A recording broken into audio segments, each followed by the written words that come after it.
Em Apocalipse capítulos 2 e 3, podemos ver a mensagem de Jesus Cristo às 7 igrejas. Essas 7 igrejas estavam localizadas ao longo da costa ocidental da Ásia Menor, a atual Turquia. Das 7 igrejas, hoje nos concentraremos apenas em uma, a igreja situada na cidade de Pérgamo. Jesus Cristo, em sua mensagem, disse que esta igreja vivia na cidade onde Satanás tem seu trono. Nesse vídeo, estaremos falando da mensagem à igreja de Pérgamo, onde estava o trono de Satanás. Nós, cristãos, temos a certeza de que existe um mundo espiritual, e esse mundo espiritual é mais real do que esse mundo visível onde vivemos hoje e onde conseguimos ver. Em Hebreus capítulo 11, versículo 3, diz assim: Pela fé, entendemos que o universo foi criado pela palavra de Deus, de modo que o que vemos não surgiu do que é visível. Agora bem, a maioria das pessoas acreditam que Deus existe, mas muitas dessas mesmas pessoas acreditam que os espíritos malignos são como algo fictício. Nós, seguidores de Jesus Cristo, afirmamos que há uma guerra espiritual em curso. Reconhecemos que quem segue Cristo está em conflito com o mundo, as tentações da carne e as influências malignas. Acreditamos que Satanás possui poder, embora limitado. Ele não é onipresente, ou seja, não pode estar em todos os lugares ao mesmo tempo. Ao contrário de Deus, que é onisciente e onipresente, Satanás depende de seu exército de demônios para realizar sua vontade.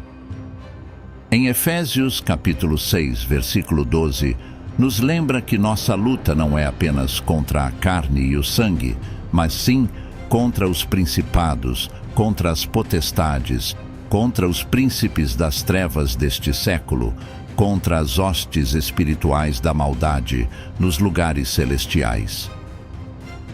Satanás tem seu exército atuando em todo o mundo, mas há locais específicos onde ele exerce um domínio mais forte. Esses lugares geralmente são identificados por uma forte presença de paganismo e idolatria. Um exemplo claro é a antiga cidade de Pérgamo. Jesus Cristo mesmo afirmou que o trono de Satanás estava lá. Podemos encontrar essa referência em Apocalipse capítulo 2, versículos 12 a 17. Escreva esta mensagem para o líder da igreja em Pérgamo. Este é o que segura a espada afiada de 2 gumes. Eu conheço tudo o que você tem feito e onde você vive. Sei que onde você vive é onde Satanás tem seu trono, mas você continua firme em minha fé, mesmo quando Antipas, minha fiel testemunha, foi assassinado aí, onde Satanás vive. No entanto, tenho contra você algumas coisas, pois alguns entre vocês seguem os ensinamentos de Balaão, que ensinou Balaque a tentar o povo de Israel a pecar, comendo comida sacrificada aos ídolos e praticando imoralidade sexual. Da mesma forma, vocês têm alguns que seguem os ensinamentos dos nicolaítas. Portanto, arrependa-se, ou então virei em breve para lutar contra eles com a espada afiada da minha boca. Quem tem ouvidos, ouça o que o Espírito diz às igrejas. Darei ao vencedor o direito de comer do maná escondido. E lhe darei uma pedra branca, com um novo nome nela escrito, conhecido apenas por aquele que o recebe. Nesses versículos, o Senhor Jesus Cristo primeiro reconhece que ele está plenamente ciente do local onde a igreja está situada. Era uma área particularmente desafiadora para uma comunidade cristã, pois ali estava o trono de Satanás. Não se tratava apenas de Satanás estar presente na cidade, mas ele havia estabelecido ali o centro de seu poder. Tanto o Senhor Jesus quanto os crentes em Pérgamo estavam profundamente conscientes da realidade da guerra espiritual que ocorria na região. Quando Jesus menciona que Satanás tinha seu trono em Pérgamo, ele está indicando que Satanás havia encontrado um local onde podia exercer uma influência maligna sobre toda a área. Isso se dava através de uma mistura de adoração a ídolos e busca por prazeres sensuais. Pérgamo estava sob o domínio do mal. Era como se uma nuvem escura de maldade cobrisse aquela região. Satanás reinava ali por meio das ações e estilos de vida das pessoas. Ele concedia sabedoria, conhecimento, prosperidade, poder, entretenimento e até cura na cidade. E através dessas concessões, os habitantes de Pérgamo acabavam adorando a Satanás. Pérgamo era conhecida como guardiã da cultura e religião grega. Um de seus principais deuses era Zeus, para quem foi construído um imponente altar de 12 metros de altura sobre uma rocha na Acrópole. Uma parte desse altar foi reconstruída e está exposta no Museu de Pérgamo, em Berlim. Os cristãos em Pérgamo enfrentavam uma forte pressão para participar das celebrações em homenagem aos deuses pagãos e comer carne que havia sido sacrificada a esses ídolos durante as festividades. Se recusassem um convite para tais eventos, corriam o risco de perder seus empregos e seus negócios na associação comercial local, o que os deixaria sem meios de sustento para suas famílias. Apesar dessas dificuldades e do contexto desafiador, a comunidade cristã de Pérgamo permanecia fiel ao nome do Senhor.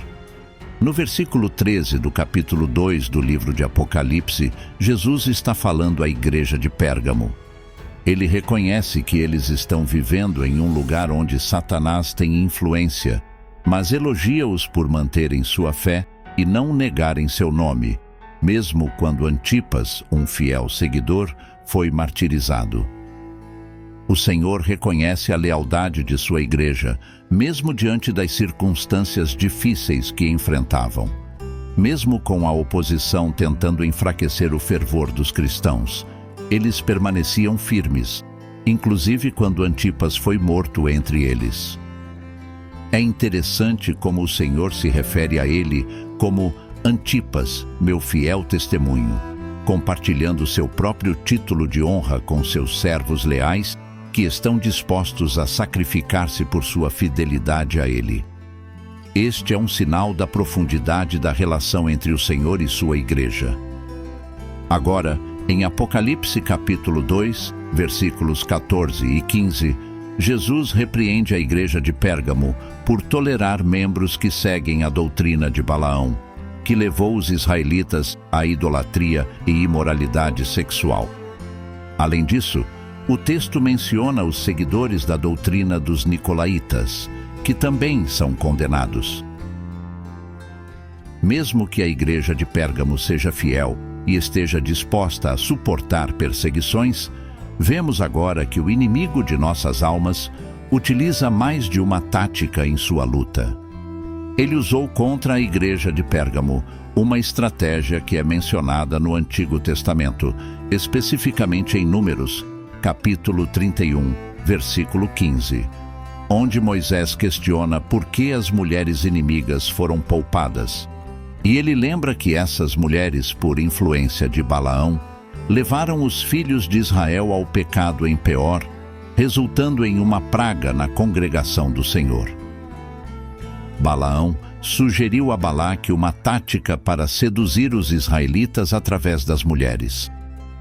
Quando Balaque não conseguiu fazer com que Balaão amaldiçoasse Israel, parece que a igreja em Pérgamo adotou essa mesma estratégia de Balaão. Eles começaram a participar de práticas pagãs, como comer alimentos sacrificados a ídolos e praticar a imoralidade sexual. Diante disso, alguns membros da igreja de Pérgamo talvez tenham sugerido se adaptar aos costumes pagãos para evitar a perseguição. Outros podem ter justificado essa participação como uma forma de se aproximar dos incrédulos para pregar o Evangelho, ou ainda argumentado que era necessário se adaptar aos tempos modernos. O texto bíblico diz que a igreja de Pérgamo seguia a doutrina dos nicolaítas, embora não temos certeza do que essa doutrina realmente consistia. Há sugestões de que Nicolau, um dos primeiros diáconos, possa estar ligado a essa doutrina. Independentemente disso, a falsa doutrina é vista como uma das principais armas de Satanás contra a igreja. Jesus, ao exortar a igreja de Pérgamo, os chama ao arrependimento e promete uma recompensa aos que vencerem.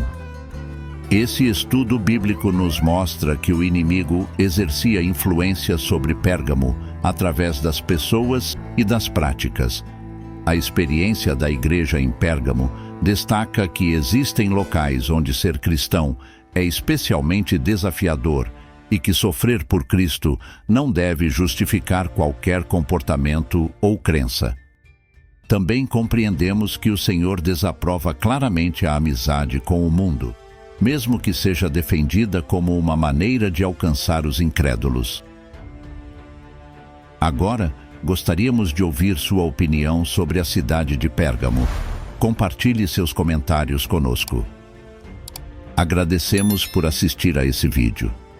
Que Deus abençoe a todos e comigo será. Até o próximo vídeo.